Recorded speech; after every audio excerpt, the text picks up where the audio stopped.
ഇപ്പോൾ എത്തിയിട്ടുള്ളത് ഉള്ള ലാസ്റ്റ് സിയാറത്താണ്. നേരെ പറഞ്ഞു ബിഷറുൽ ഹാഫി റളിയല്ലാഹു അൻഹു.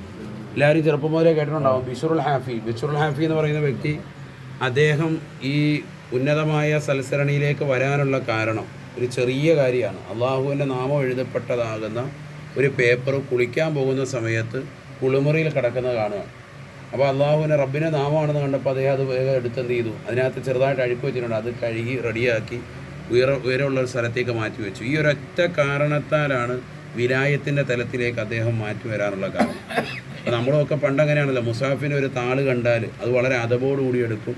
പഴയ കാലത്തൊക്കെ വളരെ സൂക്ഷിക്കും. ഇന്ന് അത്രത്തോളം ഇല്ല. ഇന്ന് ഖുർആനിന്ന് കൈക്ക് താഴെ പിടിച്ച് അരയ്ക്ക് താഴെ പിടിച്ചുകൊണ്ട് നടക്കുക ഒരിക്കലും ചെയ്യാൻ പാടില്ല. എപ്പോഴും നെഞ്ചിന് ചേർത്ത് പിടിക്കണം. എത്രത്തോളം നമ്മൾ ദീനിൻ്റെ ഷിയാറുകളെ ആദരിക്കുന്നു അതനുസരിച്ച് റബ്ബ് നമ്മളെ ഉയർത്തും, ഉറപ്പാണ്. അതിന് ഏറ്റവും വലിയ ഉദാഹരണമാണ് ഈ കിടക്കുന്ന മഹാൻ. ഇദ്ദേഹം ജനിക്കുന്നത് നമ്മളിപ്പോൾ സിയാറത്ത് ചെയ്ത ബിഷുർ ബഹുമാനപ്പെട്ടതാകുന്ന അബൂബക്കർ ഷിബിലി റളിയല്ലാഹു അൻഹു വഫാത്തായ വർഷം ഹിജറ 150 ഇദ്ദേഹം ജനിക്കുന്നത്. ഹിജറ 150, വഫാത്ത് ഹിജറ 27. മനസ്സിലായില്ലേ ഇദ്ദേഹത്തിൻ്റെ വഫാത്ത്. ഇദ്ദേഹത്തിൻ്റെ ദുആ ഉണ്ടായിരുന്നു, അല്ലാഹുമ്മ ഗഫിർ, എനിക്ക് വേണ്ടി പൊറുക്കലിനെ തേടുന്നതാകുന്ന ആളുകൾക്കും എനിക്കും അള്ളാഹു നീ പുറത്തു തരണേ എന്ന് അദ്ദേഹം ദുആ ചെയ്തിട്ടുണ്ട്.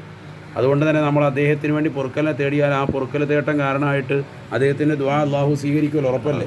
നമുക്കും അള്ളാഹു സുബ്ഹാനഹു വ തആല എന്ത് ചെയ്ത് മഗ്ഫിറത്ത് തരും. അപ്പോൾ അള്ളാഹു സ്വീകരിക്കട്ടെ. ഇവരൊക്കെ കിടക്കുന്നത് ഈ മസ്ജിദുൽ ജാമിൻ്റെ അബൂ ഹനീഫ ഇമാമിൻ്റെ നേരെ വലയം ചെയ്ത് കിടക്കുകയാണ്. അപ്പോൾ നമ്മൾ ഇവിടെ വന്നു കഴിഞ്ഞിട്ട് പിന്നെ ഇതിനു വേണ്ടി ഒരു വരവ് നടക്കൂല. ഞാനിതങ്ങ് കുറന്ന് വെച്ചിട്ട് പോകുന്നതിന് അള്ളാഹു സ്വീകരിക്കട്ടെ.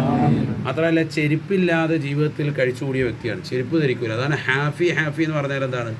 നാളെ മഹ്ശറിൽ അള്ളാഹുവിൻ്റെ ഹദ്റത്തിൽ ഹുഫാത്തൻ ഉറാത്തൻ ഉറുല നഗ്നബാധകരായി നാളെ മഹ്ശറിൽ ഒരുമിച്ചു. അൽഹംദുലില്ലാഹ് യഹ്ദീകും അല്ലാഹു യസ്ലിഹു ബാലക്കും.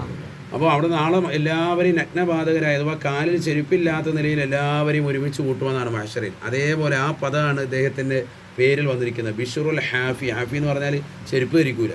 അപ്പോൾ അദ്ദേഹം പറഞ്ഞു, ഞാൻ ചെരുപ്പില്ലാതെയാണ് ഈ ലോകത്തേക്ക് വന്നത്, ഉമ്മയുടെ ഗർഭത്തിൽ നിന്ന്. അദ്ദേഹത്തിൻ്റെ ഒരു ശൈലിയാണ്, ചെരുപ്പില്ലാതെ ഞാനിവിടെ ജീവിക്കുന്നു, നാളെ അള്ളാഹുവിനെ കണ്ടുമുട്ടുമ്പോഴും ഞാൻ ചെരുപ്പില്ലാതെ, കാരണം ശരിയാണല്ലോ മഹ്ശറയിൽ ചെരുപ്പില്ലാതെ പോകുന്നത്. അങ്ങനത്തെ ഒരു സൂഫി സൽസരണിയാണ് അദ്ദേഹം സ്വീകരിച്ചത്. ആ രീതിയിൽ തന്നെ ജീവിച്ച് മരണപ്പെട്ടു പോയ വലിയ മഹാനാണ്. ഇത് നമ്മുടെ നാട്ടിലൊക്കെ ഉസ്താദുമാർ പഴയ കാലത്ത് വാത് പറയുന്നൊരു കേസാണ്.